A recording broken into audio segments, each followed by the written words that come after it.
Hi viewers, welcome to our channel. ప్రస్తుతం మనతో ఉన్నారు సోషల్ యాక్టివిస్ట్ అనగాని రాంప్రసాద్ గారు. నమస్తే సార్. నమస్తే అండి.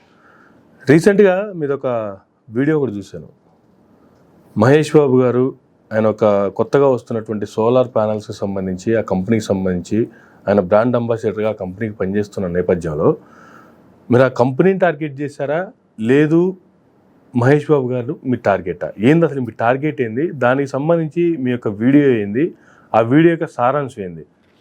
ఏం చెప్తారు అసలు దానికి సంబంధించి? ప్రభుత్వం చేసే మోసాలని బారి పడుకోకుండా ప్రజలకు అవేర్నెస్ కల్పించడమే నా లక్ష్యం. ఇక్కడ ప్రభుత్వం మోసం ఆడింది. దీంట్లో కంపెనీ ఎవరిదో, దానికి brand ambassador super star Mahesh Babu. దానికి దీనికి మధ్యలో ప్రభుత్వం ఎక్కడి నుంచి వచ్చింది? ప్రభుత్వం సబ్సిడీలు ఇస్తుంది. ఈ సబ్సిడీని వినియోగించుకొని మీరు సోలార్ సిస్టమ్ తీసుకోండి అని చెప్పేసి ఒక బ్రాండ్ అంబాసిడర్గా మహేష్ బాబు గారు చెప్పడం. ఓకే. దాన్ని ఒక కంపెనీకి ప్రమోట్ చేస్తున్నారు ఆయన. ఏదైనా సరే ఒక ప్రోడక్ట్ మీరు నేను మాట్లాడుకుంటే జనంలోకి వెళ్తాం. అందువల్ల ఏంటంటే ఈ కంపెనీస్ సెలబ్రిటీస్ని యూటిలైజ్ చేసుకుంటున్నాయి. ఆ ప్రక్రియలో భాగంగా ట్రూజెన్ అనే కంపెనీ మహేష్ బాబు గారి ద్వారా ప్రమోట్ చేస్తుంది. ఓకే. ఆయన ద్వారా ప్రమోట్ చేసి వాళ్ళ యొక్క బిజినెస్ పెంచుకునే ప్రక్రియ కారణంగా నేను ఆ కంపెనీని టార్గెట్ చేశాను. వీళ్ళనగల ప్రభుత్వం ఉన్నప్పుడు మళ్ళా వీళ్ళు బిజినెస్ పెంచుకోవాల్సిన అవసరం వీళ్ళకుందా? అంటే మహేష్ బాబు ఇప్పుడు ప్రభుత్వం బ్లడ్ ఇవ్వండి అని చెప్పి ప్రమోట్ చేస్తే ఏ ఒక్కరు బ్లడ్ ఇవ్వాల. చిరంజీవి గారు బ్లడ్ ఇవ్వండి అంటే లక్షల మంది అభిమానులు బ్లడ్ ఇచ్చారు. అంటే వీళ్ళకి సమాజం ప్రభావితం చేయగల శక్తి సామర్థ్యాలు ఉంటాయి సెలబ్రిటీస్కి, ఫిల్మ్ యాక్టర్స్కి ఎస్పెషల్లీ, ఫ్యాన్స్ వలన కానీ ఏదైనా కానీ. అందువల్ల ఏంటంటే ఈ ప్రతి కంపెనీ కూడా ఇట్లా సెలబ్రిటీస్ని ఉపయోగించుకొని చేస్తాయి. గతంలో రాకీ ఎవెన్యూ ప్రైవేట్ లిమిటెడ్ అని చెప్పేసి ఒక రియల్ ఎస్టేట్ కంపెనీకి యాంకర్ సుమా గారు ప్రమోట్ చేశారు. అందులో ఆ బోర్డు తిప్పేయడం అని చెప్పి మళ్ళీ ఆవిడ మీద కేసులు పెడతాం మొన్న అలరైంది. ఈ మధ్యకాలంలో సువర్ణ భూమి అని చెప్పేసి మన డైరెక్టర్ కె విశ్వనాథ్ గారు ప్రమోట్ చేశారు. ఆ కంపెనీకి బాలసుబ్రహ్మణ్యం గారు ప్రమోట్ చేశారు. రామ్ చరణ్ గారు కూడా ప్రమోట్ చేశారు. అది బోర్డు తిప్పేసింది ఆ రియల్ ఎస్టేట్ కంపెనీ కూడా. రియల్ ఎస్టేట్ అనేది ఏంటంటే జనరల్గా ఒక వెంచర్ వేస్తారు, ఎవరో సెలబ్రిటీని ప్రమోట్ చేస్తారు. ఆ సెలబ్రిటీస్ కూడా మోసం జరుగుతుందని తెలిస్తే ఎవరు ముందు రారు. అది వాళ్ళకి ఇమేజ్ని డ్యామేజ్ చేసుకోవడానికి ఏ ఒక్క సెలబ్రిటీ ముందుకు రారు. కాకపోతే సావాసాల వలన కానీ, లేదంటే వాళ్ళ మీద ఉన్న గుడ్ విల్ కానీ, లేదా కంపెనీ మీద ఉన్న నమ్మకం వలన కానీ, ఫ్రెండ్స్ ప్రోత్సాహంతో కానీ, మన వాళ్ళు మంచి వాళ్ళు అలాంటిది ఏం లేదండి, మీరు ప్రమోట్ చేస్తే మాకు రూపాయి వస్తుందనో, లేకపోతే వీళ్ళ పర్సంటేజ్ ఇవ్వడం కోసం వీళ్ళ సెలబ్రిటీస్ని ఎంటర్టైన్ చేస్తూ ఉంటారు వాళ్ళు. ఓకే. సో ఎప్పుడైతే ఈ రియల్ ఎస్టేట్ కంపెనీలో ఒక వెంచర్ కంప్లీట్ అయిపోయిందో ఈ అమౌంట్ని తీసుకెళ్ళి షేర్స్లోనో లేదా ఇంకొక వెంచర్లో ఇన్వెస్ట్ చేస్తారో అక్కడ దెబ్బతింటారు. అక్కడ దెబ్బతిన్నప్పటికీ ఈ వెంచర్లో పెట్టినటువంటి పెట్టుబడికి లేకపోతే ఇన్వెస్ట్మెంట్కి బ్లాక్ అయిపోతే అట్లా లాస్ అయిపోయి బోర్డు తిప్పేస్తారు. కానీ ఎక్కువ శాతం అది ఇట్లా లాస్, రియల్ ఎస్టేట్ ద్వారా లాస్ అవడం తక్కువ శాతం. ఓకే. కానీ నేను మాట్లాడేది ప్రభుత్వం సబ్సిడీలు ఇవ్వటం ద్వారా మీరు సోలార్ తీసుకోండి అని మహేష్ బాబు గారు ఏదైతే ప్రమోట్ చేస్తున్నారో ఒక సెలబ్రిటీగా, ఆయనకు వాస్తవాలు తెలియదు కాబట్టి ప్రజల్లో అవేర్నెస్ కల్పిస్తూ ఆయనకు వాస్తవాలు తెలియజేసే ప్రక్రియ కారణంగా నేను వీడియో పెట్టాను తప్పించి నాకు ఎటువంటి కంపెనీ. ఇప్పుడు మీరు ఈ ట్రూజెన్ అనేటువంటి కంపెనీ లేదంటే దీంట్లో సబ్సిడీ ఇచ్చేది కేంద్ర ప్రభుత్వం ఇచ్చేగా? అవును. కేంద్ర ప్రభుత్వం వెనకాల ఉన్నప్పుడు ఆయన కంపెనీనో లేకపోతే మహేష్ బాబుకి ఇచ్చినటువంటి పర్సంటేజ్నో లేకపోతే ఆ డబ్బుల్లో దానికోసం ఆయన పనిచేయాల్సిన అవసరం లేదు. ఆయనకి కేంద్ర ప్రభుత్వం ఉన్నప్పుడు ఎవరైనా గుడ్డిగా నమ్మేస్తారు కదా, దానికి గుడ్ విల్ చూడాల్సిన అవసరం లేదు. బికాస్ ఆఫ్ కేంద్ర ప్రభుత్వం ఇంక్లూడ్ అయింది కాబట్టి. అయినప్పటికీ కూడా మీరు అలిగేషన్ చేస్తున్నారు అంటే, ఇప్పుడు ఇంతకుముందు మీరు అన్నారు సువర్ణ భూమి కావచ్చు, లేదంటే గతంలో రాకీ ఇన్ఫ్రా కావచ్చు, ఇటువంటివి ఏమన్నా బోర్డు తిప్పేసినాయి అంటే అవి జనరల్గా న్యాచురల్గా జరుగుతున్నవే. అటువంటి మోసాలని చూపెట్టైనా సరే మరొకళ్ళు మోసపోకుండా ప్రజల్లో ఒక అవేర్నెస్ క్రియేట్ చేయడం అనేది, సో మీలాంటి సోషల్ యాక్టివిస్టులు ముందుకు రావడం అనేది గుడ్ థింగ్. బట్ ఇక్కడ మీరు ఇన్ పర్సన్ మహేష్ బాబు గారిని టార్గెట్ చేయడానికి గల కారణాలు కావచ్చు, వీటికి సంబంధించి మీ దగ్గర ఏమైనా ఆధారాలు ఉన్నాయా? పూర్తి ఊరికే అలిగేషన్స్ మాత్రమే చేస్తున్నారా? ఇదే మాట వాళ్ళు కూడా అన్నారు. మహేష్ బాబు గారి ప్రమోట్ చేసేటువంటి విశ్వ గారు కూడా ఇదే మాట అన్నారు. మీలాంటి వాళ్ళు ఇట్లా బ్లాక్ మెయిల్ చేస్తారండి, లేదా కంపెనీ వాళ్ళు కూడా నాకు ఫోన్ చేసి. మీరు వీడియో పెట్టిన తర్వాత వాళ్ళు కూడా మీకు టచ్ లోకి వచ్చారు. నేను ఆల్రెడీ ఇది వీడియో పెట్ట ముందు మహేష్ బాబు గారు మేనేజర్ గారితో మాట్లాడాను, ఆ విశ్వ గారితో కూడా మాట్లాడాను. ఆయన ప్రమోషన్ ఏదో చూస్తారు, ఇలాంటివి మేము చాలా చూసామండి, ఇవన్నీ మాకు వాళ్ళ కంపెనీలు అలాంటివి కాదు అన్నట్టుగా మాట్లాడుతున్నారు. కంపెనీలు ఇప్పుడు ఎప్పుడైతే నేను వీడియో పెట్టాను మహేష్ బాబు గారి మాటలు నమ్మి మీరు సోలార్ సిస్టమ్ తీసుకుంటే మోసపోతారని ఎప్పుడైతే నేను వీడియో పెట్టానో ఆ కంపెనీ నుంచి నాకు ఫోన్లు వచ్చినాయి. ఓకే. మీ వ్యవహారం వెళ్తాం, మీ మీద కేసులు వేస్తాం, అవి వేస్తాం, ఇవి వేస్తాం అని చెప్పేసి. ఉమ్. మా కంపెనీ ఎందుకు వాడారు అంటున్నారు తప్పించి, ఉమ్. మా కంపెనీ పేరు మీరు మాట్లాడతాం తప్పు అని అంటున్నారు తప్పించి, ఉమ్. మీరు మాట్లాడింది తప్పు అని మాత్రం అంటలా. ఓకే. ఇక్కడ అర్థమైంది ఏంటంటే, నేను ఏవైతే వాస్తవాలు మాట్లాడానో అది తప్పు అని మాత్రం వాళ్ళు ఖండించట్లేదు. మా కంపెనీ పేరు ఎందుకు వాడుతున్నారు అంటున్నారు. ఓకే. ఒక సెలబ్రిటీని మీరు వాడి మీరు ప్రమోట్ చేస్తున్నప్పుడు రేపు ఏదైనా మీరు నేను మాట్లాడే వాస్తవాలు కనుక అదే కనుక మీరు కంటిన్యూ చేసి అదే తప్పు కనుక జరిగితే ఆ సెలబ్రిటీ ద్వారా కొన్నటువంటి ఈ పబ్లిక్ నాశనం అయిపోతారు, ఇబ్బంది పడతారు. ఇటు పబ్లిక్కి అవేర్నెస్ కల్పించాలి, ఇటు మహేష్ బాబుకి కూడా వాస్తవాలు, ముఖ్యంగా సెలబ్రిటీస్కి వాస్తవాలు తెలియాలి. కాబట్టి వాళ్ళు ఎలాంటి నిజాలు తెలుసుకొని ఇక ముందు ఎలాంటి వాటికి సెలబ్రిటీ ప్రమోట్ చేయకుండా ఉంటారనే ఉద్దేశం చేత నేను మాట్లాడతాను. గతంలో అమితాబ్ బచ్చన్ గారు ఒక యాడ్ ఇచ్చారు థమ్స్అప్కో దేనికో, ఆయనకి హెల్త్ ప్రాబ్లం వచ్చి ఈ థమ్స్అప్ తాగటం వల్ల. ఎందుకు ఏంటి అని చెప్పారు, ఏమంటే ఈ థమ్స్అప్లో కంటెంట్ ఉండటం వల్ల మీకు పడలేదు, ఈ రకంగా ఉందని చెప్పేసి ఆయన మన అమితాబ్ బచ్చన్ గారికి డాక్టర్ చెప్పడం వల్ల, ఓహో నేను ఇంత నష్టపోయాను, నా వల్ల ఇంతమంది జనాలు నష్టపోతారని చెప్పేసి ఆ కంపెనీ ఆ యాడ్కి తీసుకున్నటువంటి అమౌంట్ కానీ రిటర్న్ ఇచ్చేసేసారు ఆయన. ఓకే. మళ్ళీ ప్రమోట్ చేయలేదు. అంటే ఏ సెలబ్రిటీ కూడా మోసం జరుగుతుందని చెప్పేసి తెలిస్తే కనుక ముందుకు రారు వాళ్ళు. ఈ మోసాలు తెలియదు కాబట్టి తెలియజేసే ప్రక్రియ నేను చేపడుతున్నాను. ఓకే. దీనికి సంబంధించిన ఆధారాలు ఎన్ని ఉన్నాయి. ప్రభుత్వం సబ్సిడీ అంటది. ఇప్పుడు దాదాపు మ్యాక్సిమం 78,000 సబ్సిడీ ఇస్తాం మీరు సోలార్ ప్యానల్ పెట్టుకుంటే అంటుంది. ఆ 78,000 వాళ్ళు ఇస్తారో ఇవన్నాళ్ళకి ఇస్తారనే తెలియదు, ఎవరికి తెలియదు. ఈ కంపెనీ వాళ్ళు మాత్రం మీరు క్యాష్ ద్వారా కట్టుకునే లేకైతే మొత్తం టోటల్ అమౌంట్ కట్టేసండి, మీకు 1 month లో సబ్సిడీ వస్తుంది, లేదంటే మీకు బ్యాంకు రుణాలు కూడా ఇస్తుంది, ఇట్లా మాట్లాడుతానన్నారు. ఈ సబ్సిడీ అమౌంట్ ప్రభుత్వం వీళ్ళకి ఇస్తుందా లేదనేది కూడా పూర్తి అవగాహన లేదు ఎవరికి కూడా. ఓకే. ఈ ప్రభుత్వం ఇచ్చే సబ్సిడీలు ఒక ప్రిన్సిపల్ బ్యాంకులో వేస్తుంది ప్రభుత్వం ఇప్పుడు కూడా, అది కేంద్రం కావచ్చు లేదంటే ఏదైనా రాష్ట్రం కావచ్చు. ఎవరైతే బ్యాంక్ మేనేజర్ లోన్ ఇస్తాడో ఆ మేనేజరే ఆ ప్రిన్సిపల్ బ్యాంక్ నుంచి సబ్సిడీ విత్డ్రా చేసుకోవాలి. ఓకే. ఆ రైట్ బ్యాంక్ మేనేజర్కే ఉంటుంది. ఈ బ్యాంక్ మేనేజర్ వీళ్ళు లేట్ చేసుకోవటం, ఆ అమౌంట్ సబ్సిడీ అమౌంట్ విత్డ్రా చేసుకోవడం లేట్ చేసినా కూడా ఆ నష్టం కస్టమర్ మీదే పడుతుంది. సబ్సిడీ ఈ రోజున సబ్సిడీ వస్తుందని చెప్పేసి బ్యాంకు రుణం తీసుకున్నారనుకోండి, మొత్తం టోటల్ ప్రిన్సిపల్ అమౌంట్ మీద వినియోగదారుడు ఇంట్రెస్ట్ కట్టాల్సి వస్తుంది. అసలు యాక్చువల్ కట్టాల్సిన దీనికి వీళ్ళు బ్యాంక్ లోన్ పోర్షన్ వరకే, కానీ సబ్సిడీ కూడా వీళ్ళు మన పేరు మీద వినియోగదారుల పేరు మీద కంపెనీకి ఇస్తున్నారు వాళ్ళు. ఓకే. అంటే ఓవరాల్ గా సబ్సిడీ మీద ఇంట్రెస్ట్ పడుతుంది. ఇది తప్పు కదా. అసలు ప్రభుత్వం ఇస్తుందో లేదో కూడా తెలియదు. అది ఎవరు అడుగుతారు ప్రభుత్వం ఇవ్వకపోతే? ఎవరన్నా మోసం చేస్తే ప్రభుత్వం దగ్గరికి వెళ్తారు, ప్రభుత్వమే మోసం చేస్తుందంటే ఇంకెవరి దగ్గరికి వెళ్తారు? ప్రభుత్వం ఆల్రెడీ రుణమాఫీ విషయంలో మీకు ఎవిడెన్స్ కూడా చూపిస్తాను. ఇది రైతు రాజుగారి సంస్థని రుణమాఫీ ఇష్యూ చేసింది చంద్రబాబు నాయుడు గారి ప్రభుత్వం. దీనికి ఎలక్షన్ ముందల 38 జీవో రిలీజ్ చేసి 4-5 విడతలు చెల్లించాలని చెప్పేసి అమౌంట్ కూడా రిలీజ్ చేసింది. ఇది అది ఎలక్షన్ టైం కారణంగా అప్పుడు ఉన్నటువంటి చీఫ్ సెక్రటరీ గారు ఎలక్షన్ కోడ్ ఆధారంగా దాన్ని రిలీజ్ చేయకుండా అడ్డుకున్నారు. తర్వాత వైఎస్ జగన్మోహన్ రెడ్డి గారి ప్రభుత్వం వచ్చింది. ప్రభుత్వం వచ్చిందా జట్టి గురునాథరావు అనే వ్యక్తి హైకోర్టులో పిల్లు వేశారు, మాకు ఇట్లా రైతులకు రుణం ఇచ్చిందండి, మాకు 4-5 విడతలు చెల్లించాలి, దీని మీద భారం ఎక్కువ పడిపోయింది, ఇంట్రెస్ట్ మీద ఇంట్రెస్ట్ పడి అని చెప్పి చేస్తే పబ్లిక్ ప్రాసిక్యూటర్ గారు కోర్టులో ఏమన్నారంటే ఆ జీవో కనుక ఫోర్స్ ఉంటే మేము ఎగ్జిక్యూట్ చేస్తామని చెప్పేసి హైకోర్టులో చెప్తే హైకోర్టు ఫేవర్గా జడ్జిమెంట్ జీవో నెంబర్ 38 ఎగ్జిక్యూట్ చేయండి అని చెప్పేసి గౌరవ ఆంధ్రప్రదేశ్ హైకోర్టు తీర్పిచ్చింది. ఎప్పుడన్నీ తీర్పిచ్చింది? ఇది 25/8/2019 తీర్పిచ్చింది. ఓకే.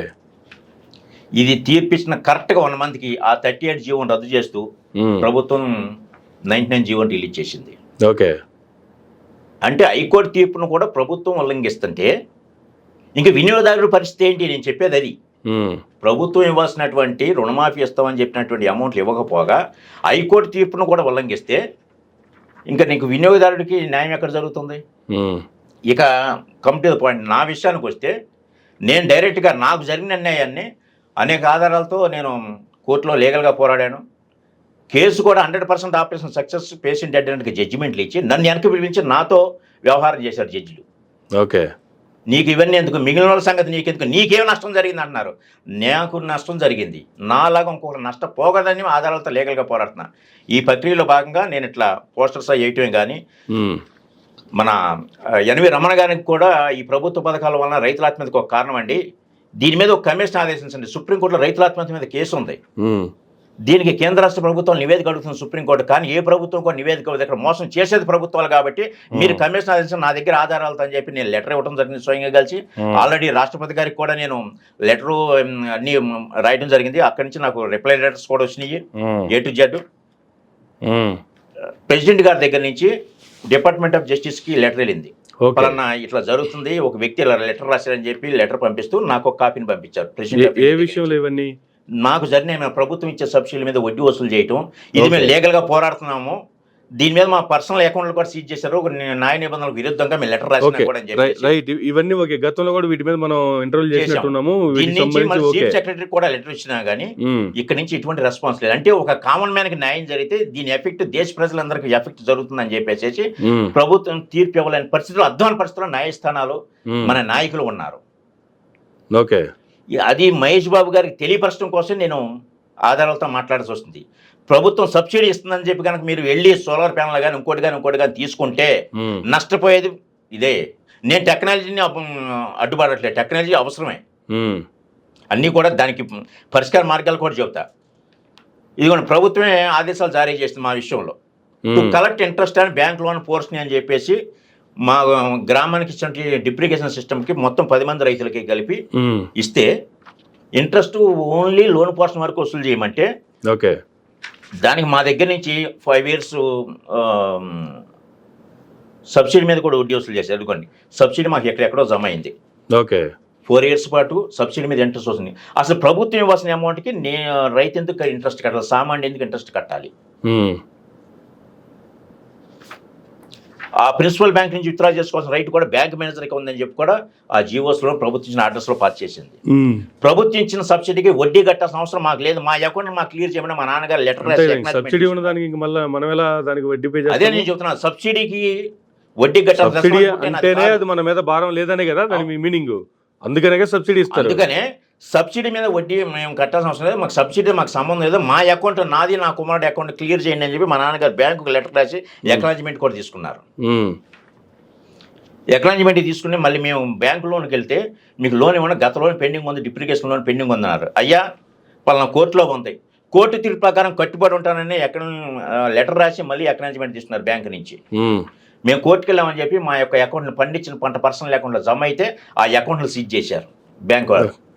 కోర్టులో ఉన్న అకౌంట్ సీజ్ చేయడం ఏంటి అంటే సామాన్యుడికి ప్రశ్నించే హక్కు లేదా, న్యాయ పోరాటం చేసే హక్కు లేదా?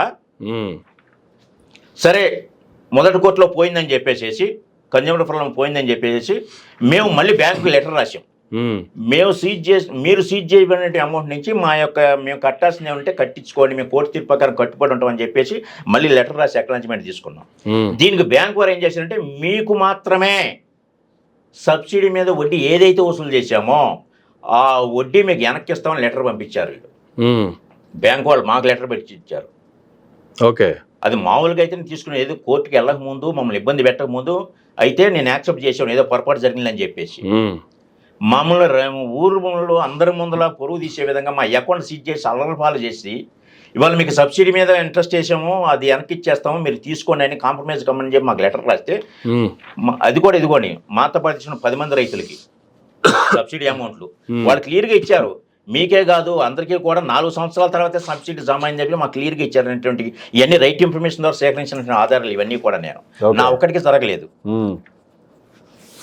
అది మీరు ఇప్పుడు ఎట్లా సబ్సిడీ మీద ఇంట్రెస్ట్ వడ్డీ వసూలు చేస్తారని వెనకిస్తా ఉంటున్నారు.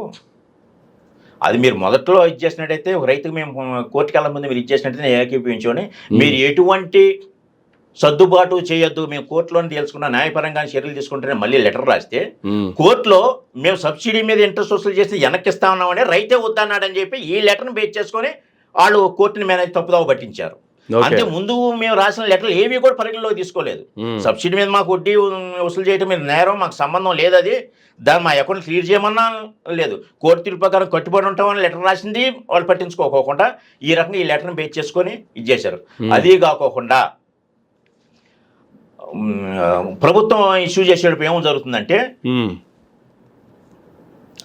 బ్యాంక్ రెడ్యూస్ చేస్తే ఇంట్రెస్ట్ రేట్స్ టు 9% అని ఇస్తూ ఉంటుంది. గవర్నమెంట్ ఇస్తుంది మనకి ఇది. ఓకే, కానీ మేము రైట్ ఇన్ఫర్మేషన్ ద్వారా సేకరిస్తే అప్ టు 13.5% వరకు ఇంట్రెస్ట్ వసూలు చేస్తుంది. ఓకే. అంటే నేను బ్యాంకులు నష్టపోమనట్లేదు. ఉమ్.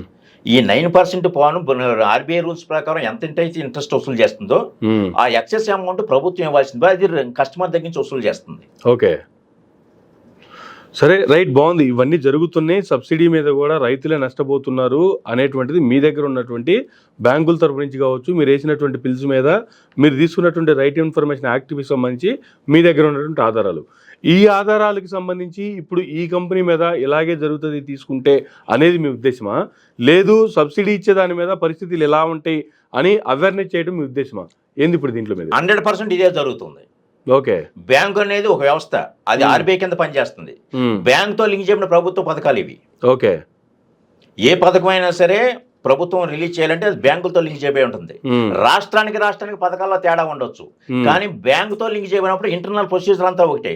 ఒక రాష్ట్రంలో పావల వడ్డీ అనొచ్చు, ఇంకో రాష్ట్రంలో అర్ధ రూపాయి వడ్డీ ఉండొచ్చు, ఇంకోటి ఉండొచ్చు. అటు వ్యవసాయ రుణాలు కానీ 0% ఇంట్రెస్ట్ కానీ, లేకపోతే డ్వాక్రా మహిళల పావల వడ్డీ రుణాలు కానీ ఏవైనా సరే ఇవన్నీ బ్యాంకుతో లింక్ చేయబడి ఉన్నాయి. ఇక్కడ ప్రభుత్వం మాటలో బ్యాంకులు వింటలేదు, అంటే ఆర్బీఐ వింటలేదు. మీరు ఇస్తారో లేదో మాకు తెలియదు, మాకు డిపాజిటర్స్ మేము సమాధానం చెప్పాలి. ఇవన్నీ మాకు అనవసరం, మీరు ఇచ్చినప్పుడు చూస్తాం, కానీ మేము వినియోగదారుడి మీద మేము బట్టినేస్తామని చెప్పేసి డైరెక్ట్ గా ఆర్బీఐ వినియోగదారుడి మీద ఉపయోగిస్తున్నారు, వడ్డీలు కానీ ఏమైనా కానీ. గతంలో రుణమాఫీ కూడా అంతే కదా, మీరు రుణమాఫీ చేస్తా అంటున్నారు, మీరు చేస్తారో లేదు మాకు నమ్మకం లేదు అంటేనే కదా చంద్రబాబు నాయుడు గారు బాండ్లు ఇచ్చింది. ఆ బాండ్లు 4-5 విడతలుగా చెల్లిస్తామన్న బాండ్లు 3 సార్లే చెల్లించారు, 4-5 విడతలు చెల్లించలేదు. అవి ఆ బ్యాంకు వారు రైతుల నుంచి వసూలు చేశారు కానీ ప్రభుత్వం నుంచి వసూలు చేయలేదుగా. ఓకే. ఇది నా ఒక్కరి వ్యక్తిగత విషయం కాదు కదా, బ్యాంక్ ప్రొసీజర్ అనేది నాకు ఒక్కరికి ఒక రకంగా ఉండదు కదా, మిగిలిన ఒక రకంగా అందరికి ఒకటిగానే ఉంటుంది. ప్రభుత్వంతో లింక్ చేయడం ప్రతి పథకం ఇలాగే ఉంటుంది. ఇప్పుడు ప్రభుత్వం సబ్సిడీ ఇస్తుంది అన్నప్పుడు మరి అందరికి ఇదే వర్తిస్తుందిగా. మీరు మోసపోతున్నారనే చెబుతున్నాను, ప్రజలు మోసపోతున్నారు. ఇలాంటి అవగాహన ఏ సెలబ్రిటీకి తెలియదు, ముఖ్యంగా మహేష్ బాబు గారికి తెలియదు కాబట్టి ఇలాంటి వాటిలో ప్రమోట్ చేయడానికి వచ్చి ఉంటారు. ఇప్పుడైనా సరే కళ్ళు తెరవాలని నాకు అభిప్రాయం తెలపరుస్తున్నాను తప్పించి నాకు వ్యక్తిగత కోపాలు ఎవరి మీద లేవు. నేను నష్టపోయా, నా దగ్గర నష్టపోకూడదు. ఇంకొకటి, ప్రతి ప్యానల్లో కూడా సరే ఈ సోలార్ సిస్టమ్ ప్యానల్స్ అన్నీ కూడా వాళ్ళు ఏమంటున్నారంటే మేము సర్వీస్ ఇస్తాం, 25 సంవత్సరాలు సర్వీస్ ఇస్తాము, వారంటీ ఉంటుందని అంటున్నారు. నరేంద్ర మోడీ గారు ప్రధానమంత్రి సూర్యఘర్ యోజన పథకం అని చెప్పేసి 1 కోటి మందికి మన సోలార్ సిస్టమ్ పెట్టాలని చెప్పి నిర్ణయించుకున్నారు. దానికి అప్ టు 78,000 రూపీస్ సబ్సిడీ వస్తున్నారు. 60,000 కానించి మినిమం 60,000 కానించి 78,000 వరకు ఇస్తున్నారు. అంటే సుమారుగా 70,000 కోట్ల రూపాయలు సబ్సిడీ ఇస్తుంది. ఓకే. ఇది ఈ ప్రభుత్వం నంతలేపు 1 or 2 years లోపల ఈ 1 crore మందికి ఇవ్వాలని చెప్పి నిశ్చయించింది. ఈ 1 crore పీపుల్కి సోలార్ ప్యానల్స్ పెట్టాలంటే ప్రతి ఒక్క డబ్బు ఉన్న వాళ్ళు కూడా లేకపోతే వేరే కంపెనీలు కూడా ఈ రకంగా ఇన్వెస్ట్మెంట్ చేసి ఈ ప్యానల్స్ని ఇంపోర్ట్ చేసుకొని అసెంబ్లీ చేసేసి అమ్మేయటానికి చూస్తున్నారు, జనాలకి టార్గెట్ చేయడానికి. తర్వాత ఈ స్కీమ్ అయిపోయిన తర్వాత ఈ కంపెనీలు ఉంటాయని గ్యారంటీ ఉందా చెప్పండి మీరు? ఓకే. దానికి కూడా నేను సంబంధించిన ఎవిడెన్స్ నేను చెప్తున్నాను అన్నీ కూడా. జియో ప్రకారం 5 సంవత్సరాలు ఫ్రీ సర్వీస్ చేయాలని చెప్పేసి ఇస్తుంది. ఈ కంపెనీకి సంబంధించిన ఏ కంపెనీ కాదు, ఏ కంపెనీ అయినా సరే. ఓకే. ఏ కంపెనీ అయినా సరే సర్వీస్ 5 సంవత్సరాలు చేయాలి. అంటే ఇప్పుడు జియో మారితే మారుండొచ్చు, కానీ ఈ నామ్స్ అనేది పక్కా కాన్ఫిడెంట్. ఇంకొక 5 సంవత్సరాలు కస్టమర్ పే చేసుకుంటాడు, అంటే సర్వీస్ ఛార్జెస్ పే చేస్తే వచ్చి సర్వీస్ చేసి వెళ్తారు. ఇది దాని యొక్క కండిషన్. కానీ మా విషయంలో మాకు సర్వీస్ చేయట్లేదు, మాకు ఇట్లా డిప్రికేషన్ సిస్టమ్ ఫాల్ట్ ఉంది, మేము ఎన్ని లెటర్లు రాసినా కానీ వాళ్ళు స్పందించకపోవడంతో డిస్ట్రిక్ట్ కలెక్టర్ గారే స్పందించి మాకు ఒక ఎంక్వైరీ పెట్టి ఆ ఎంక్వైరీ రెవెన్యూ మేనేజర్ ఇచ్చినటువంటి రిపోర్ట్ ప్రకారం మెన్షన్ చేస్తూ on verification of record the MI company has not given the maintenance service for the fast 2 years అని చెప్పేసి ఒక కాపీ ఇచ్చారు మాకు. మీరు హై స్పీడ్ మోటార్ కొని సర్వీస్ చేయమని డిస్ట్రిక్ట్ కలెక్టర్ గారు ఇచ్చినటువంటి ఆదేశాలు ఇది. దీన్ని కూడా ఉల్లంఘించింది ఆ ప్రైవేట్ కంపెనీ, ఏది పరిచిత్ అనే కంపెనీ. స్వయంగా ప్రభుత్వమే కోర్టులో హ్యాండ్ ఓవర్ చేశారు. ఇదిగో it clearly shows the gross negligence of the part of the MI company for not obeying the district collector order అని చెప్పేసి. ఒక రైతుకి ఇంతకన్నా ఆర్డర్ ఎవిడెన్స్ ఏం కావాలి? అయినా కానీ న్యాయ వ్యవస్థను తప్పుదావ పట్టించారు ప్రభుత్వ అధికారులు, ఇటు ప్రభుత్వం ప్రైవేట్ కంపెనీలు డిస్ట్రిక్ట్ కలెక్టర్ ఆర్డర్స్ని కూడా ఇది చేస్తే రేపు గ్యారంటీ ఏంటి? రేపు ఈ సోలార్ ప్యానల్స్ 25 సంవత్సరాల వారంటీ ఇస్తాం, సర్వీస్ ఇస్తామని చెప్తున్నారు. వీళ్ళు గ్యారంటీ ఏంటి? రేపు ఈ స్కీమ్ అయిపోయిన తర్వాత వీళ్ళు ఉంటారని గ్యారంటీ ఏంటి ఓకే ఈ కంపెనీకి? ఈ కంపెనీ ఏదైనా సరే 25 years మేము మా బోర్డ్ ఆఫ్ డైరెక్టర్స్ మేము హామీ ఇస్తున్నాము, మీరు సోలార్ ప్యానల్ పెట్టుకోని చెప్పి దమ్ముందా? మహేష్ బాబు చెబుతారా నేను 20 సంవత్సరాల దగ్గర మీకు ఇప్పిస్తాను, లేదా సోలార్ మీకు సబ్సిడీ మేము దగ్గర ఉండి ఇప్పిస్తాను అని చెప్పి చెప్తారా? ఈ ఎవిడెన్స్లు తెలియదు కాబట్టి, జరుగుతున్న మోసం తెలియదు కాబట్టి ప్రజలకు అవేర్నెస్ కల్పించి ప్రక్రియ నేను చేపట్టాను. మహేష్ బాబు గారు తెలియపరచాలని చెప్పి చూస్తున్నాను. ఇవాళ నేను నిజాలు మాట్లాడితే నేనేదో బ్లాక్మెయిల్ చేస్తాను, బ్లాక్మెయిల్ చేసేవాడిని ఇక్కడికి రాను, నేను ఎవిడెన్స్తో వచ్చాను. నేను ఇక్కడ ఇంకొకటి 5% అమౌంట్ నాకున్న డాక్యుమెంట్స్ ప్రకారం 5% అమౌంట్ సర్వీస్ చేసినట్టు కస్టమర్ హ్యాపీగా ఒక లెటర్ రాసిస్తేనే, అంటే సాటిస్ఫై అయితేనే బ్యాంక్ లో నుంచి 5% అమౌంట్ వాళ్ళకి వెళ్ళాలి ఆఫ్టర్ 5 years తర్వాత. కానీ బ్యాంక్ వారు కూడా మా ప్రమేయం లేకుండా వాళ్ళకి రిలీజ్ చేశారు. అంటే ఇక్కడ బ్యాంకులను ప్రైవేట్ కంపెనీ ఎలా టైప్ అయినాయో చూడండి. దానికి రైట్ ఇన్ఫర్మేషన్ ద్వారా అడిగితే వాళ్ళు ఇష్టం వచ్చిన సమాధానాలు ఇచ్చారు. అసలు మా 5% అమౌంట్ మేము సర్వీస్ చేసినట్టు మేము సాటిస్ఫై అయితేనే లెటర్ ఇస్తేనే కదా మీరు రిలీజ్ చేసింది. మీరు ఎందుకు రిలీజ్ చేశారంటే మీ దగ్గర సంతకం తీసుకోవాల్సిన అవసరం లేదు. మరి 5 సంవత్సరాల సర్వీస్ ఎవరికి ఇస్తున్నారు మీరు? ఏ హామీ ఉంది? ఏ కంపెనీ ఇస్తుంది కస్టమర్కి సర్వీస్ ఇస్తామని చెప్పేసి? ఈ చెప్పే ధైర్యం ఎవరికైనా ఉందా? అది కాకుండా ఇంకొక మోసం ఏంటంటే తొలి ఎస్టిమేషను తుది ఎస్టిమేషన్ అని ఇస్తున్నారు. 1 లక్ష రూపాయలు ఉందనుకోండి ఆ సోలార్ ప్యానల్ కాస్ట్, మేము తీసుకున్న డిప్రికేషన్ సిస్టమ్, సరే 1 లక్ష రూపాయలు నా డిప్రికేషన్ సిస్టమే 1 లక్ష రూపాయలు కాస్ట్ ఉందనుకోండి, దీనికి ఒక 20% ఎంత ఎక్స్ట్రా వేసేసుకొని 1,25,000 తొలి ఎస్టిమేషన్ అని ఇస్తున్నారు. ప్రభుత్వం దగ్గర నుంచి ఈ అమౌంట్ని విత్డ్రా చేసుకుంటున్నారు. ఇంటర్నల్గా కస్టమర్కి వచ్చేది తుది ఎస్టిమేషన్ అని చెప్పేసి మీకు తొలి ఎస్టిమేషన్ అంత ఇచ్చాము కానీ తుది ఎస్టిమేషన్ ఇంత అని చెప్పేసి మళ్ళీ లెటర్ ఇస్తున్నారు. ఇదిగోండి, అది కూడా మీ రైట్ ఇన్ఫర్మేషన్ సేకరించినటువంటి ఆధారం ఇది కూడా. మీ తొలెంచిన వేరు తుదెంచిన వేరు, కానీ బ్యాంక్ స్టేట్మెంట్ ప్రకారం తొలెంచిన ప్రకారమే ఉంది. బ్యాంకులు ఇలా మోసం చేస్తాయి, ఏ సబ్సిడీ మీద వడ్డీ వసూలు చేయటం అని చెప్పేసి మా అకౌంట్లు కూడా సీజ్ చేశారని చెప్పి నేను అంబుడ్స్మెన్ కూడా లెటర్లు పెట్టాను. ఇది కోర్టు పరిధిలో ఉన్నప్పుడు మేమేం చేయలేమన్నారు. కోర్టు పరిధిలో ఉన్నప్పుడు మరి అకౌంట్ సీజ్ చేయమని చెప్పి ఏ న్యాయ వ్యవస్థ చెప్పింది? ఏ చట్టంలో ఉంది వీళ్ళకి? వీళ్ళు మాట్లాడుతున్నారా? ఒక సామాన్యంగా నా ఆవేదన అర్థం చేసుకోండి ఈ ప్రేక్షకులందరూ కూడా. రేపు సోలార్ ప్యానల్ తీసుకోవాలంటే మీకు న్యాయస్థానంలో కూడా న్యాయం జరగదు. ప్రభుత్వాలు చేసే అన్ని మోసమే. ప్రజావాణిలో పెట్టాం ఆ రోజున, వాళ్ళటగా కోర్టులో ఉందని చెప్పేసి అన్నారు. కోర్టులో ఉన్నప్పుడు, కోర్టు తీర్పు కట్టుబడి ఉన్నప్పుడు, లెటర్ రాసినప్పుడు మీరు అకౌంట్ సీజ్ చేయడం తప్పు అని చెప్పేసి ఇటు న్యాయ వ్యవస్థ కానీ ఇటు ప్రభుత్వాలు కానీ ఏ ఒక్కరు చర్య తీసుకోలేదు.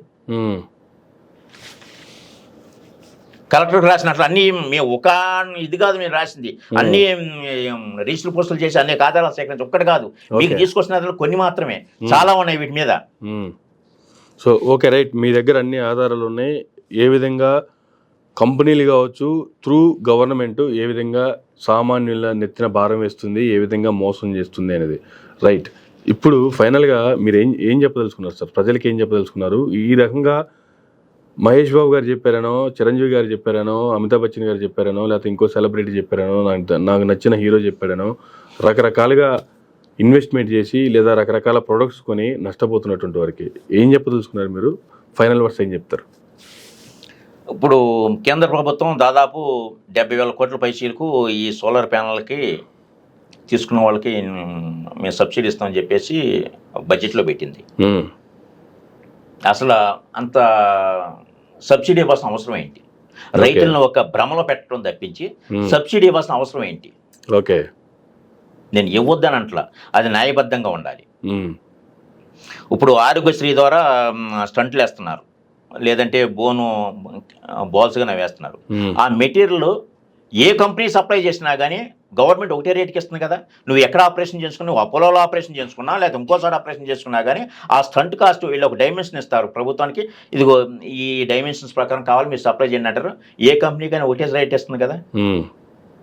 మరి ఆ ప్రకారంగా కంపెనీలకి సపోజ్ 1,00,000 రూపాయలు ఉందనుకోండి, మీరు జనాల మీద బడ్డీని పడద్దు, ప్రమోషన్ సంగతి ప్రభుత్వం చూసుకుంటుంది. మీరు 90,000కి ప్యానల్ రెడీ చేయండి. అడ్వాన్స్డ్ టెక్నాలజీని కూడా దృష్టిలో పెట్టుకొని ఈ ప్యానల్ సైజ్ ఎలా ఉండాలి, దీని డైమెన్షన్స్ ఎలా ఉండాలి, దీని స్క్రూస్ ఎలా ఉండాలి, దీన్ని ఇది ఉండాలి అంటే తర్వాత వచ్చే టెక్నాలజీని కూడా దృష్టిలో పెట్టుకొని ఇక్కడ అడ్వాన్స్డ్గా వచ్చినా కానీ దానికి అనుగుణంగా ప్యానల్ డిజైన్ చేసేందుకు ఒక స్పెసిఫిక్ ఫార్మాట్ అన్ని కంపెనీలు రిలీజ్ చేసి దీనికి మీరు ఎంతమంది కంపెనీలు వస్తారో రండి, మీరు ప్రమోట్ చేసుకు, మీరు సర్వీస్ పాయింట్ ఆఫ్ వ్యూలో ఉండండి, మేము ప్రమోట్ చేస్తాము. ఒకరు ప్యానల్ ఒకటే తీసుకుంటే, వ్యక్తిగతంగా వచ్చి తీసుకుంటే ₹1,00,000, 10 మంది కలిపి తీసుకుంటే 90,000 ఇవ్వండి అంటే సుమారుగా చెబుతున్నాను నేను. అంటే ఒకే ఊళ్ళో 10 మంది తీసుకున్నాను, వాళ్ళకి ట్రాన్స్పోర్ట్ ఖర్చు, సర్వీస్ ఖర్చు అన్నీ ఫ్రీగా వద్ది. లేదు ఊరు మొత్తం ఒక 100 ప్యానల్స్ తీసుకున్నాను కంటే ఒక 70,000, 80,000 ఇవ్వండి. ఈ రకంగా ఒక ఫిక్స్డ్ రేట్ పెట్టి కంపెనీలు ప్రోత్సహించినట్టయితే కంపెనీలు సర్వీస్లో ఇంట్రెస్ట్ చూపుతారు, పోటీ పడటానికి అవకాశం ఉంటుంది.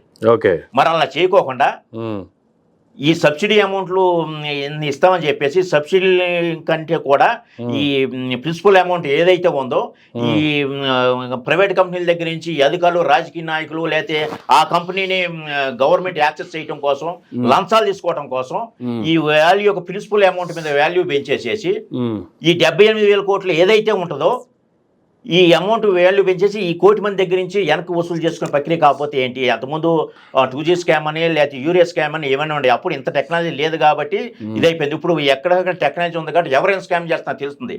అందుకని ఇప్పుడు సబ్సిడీల రూపంలో జనాన్ని మభ్యపెట్టి ఈ రకంగా వస్తువు యొక్క వాల్యూని పెంచేసి వాళ్ళ ప్రోడక్ట్ మీద, సేల్స్ మీద వాళ్ళ కమిషన్లు తీసుకోవటం ఇది చేయడం చేసింది. అవి కాకుండా నిజంగా దేశాభివృద్ధి కోసం చేసినట్టు ప్రభుత్వం కంపెనీలకు డైరెక్ట్గా ప్రోత్సహించింది, వాళ్ళ సర్వీస్లో పోటీ పడతారు. ఒకవేళ ఇన్ని కంపెనీలు ఇది పోయినా కానీ, ఓటీఆర్ కంపెనీలు ఉన్నా కానీ వాళ్ళకి ప్రోడక్ట్ ఉండటం ఉంటుంది, ఏదైనా డ్యామేజ్ అయినా కానీ వస్తాయి. సో ఈ దాదాపు 20 నుంచి 25 సంవత్సరాలు సర్వీస్ ఇస్తామంటున్నారు సోలార్ ప్యానల్కి. ఇవాళ సోలార్ ప్యానల్ పెడతాం అనేది దాని పక్కన కొబ్బరి మొక్క ఒకటి పెడతారు, అది పెరిగి అవుతుంది. ఆ కొబ్బరి బొండమో ఏదో ఆ ప్యానల్ మీద బట్టి డ్యామేజ్ అవుతుంది 10 ఏళ్ళకి. లేదంటే ఏ క్రికెట్ బాల్, పిల్లలు క్రికెట్ ఆడుతుంటే క్రికెట్ బాల్ తగిలి డ్యామేజ్ అవుతుంది. అప్పుడు మరి దాని సర్వీస్ పాయింట్ ఆఫ్ ఏంటి? ఈ కంపెనీలు ఉంటాయి అని గ్యారెంటీ ఉంటాయా? ఈ 1 crore పీపుల్కి ఎప్పుడైతే సోలార్ ప్యానల్స్ పెట్టేయటం అయిపోద్దో తర్వాత ఎవరు అంత ఇంట్రెస్ట్ సూపర్ కాబట్టి వాళ్ళకి బిజినెస్ ఉండదు కాబట్టి వీళ్ళు తట్టముట్ట సర్దేసుకుని చేసేస్తే ఈ కన్జ్యూమరు ఎక్కడికి వెళ్ళాలి? ఓకే, వీళ్ళు సర్వీస్ ఎవరిస్తారు? అదే నేను చెప్పిన విధంగా కనుక కంపెనీలు ఎంకరేజ్ చేస్తూ ఒక ఫిక్స్డ్ రేట్ కనుక ఇచ్చేసినట్టయితే 100 కంపెనీలు ఉన్నా కానీ కనీసం ఒక 5 కంపెనీలు అన్నా సరే ఈ ప్రొడక్షన్ తయారు చేస్తూ ఉంటుంది. ఆ ప్యానల్కి ఏమైనా ఉంటే వస్తుంది,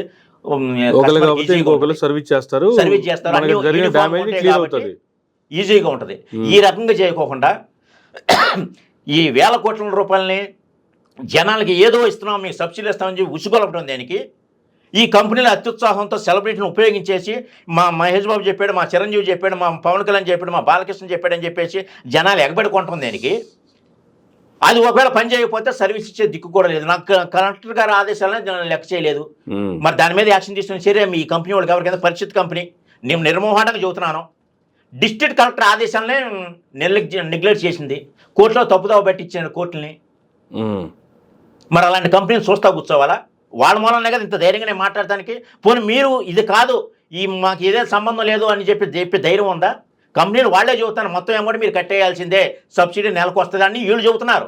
నెల తర్వాత ఎప్పుడు కొత్తదంటే ఎవరు తీసుకోరు, నెలకు వచ్చేద్దని వీళ్ళు ప్రోడక్ట్ సేల్ చేసేసుకుంటారు. అది రాకపోతే బాధితులు ఎవరు? ఈ కంపెనీ కేర్ తీసుకుంటుందా?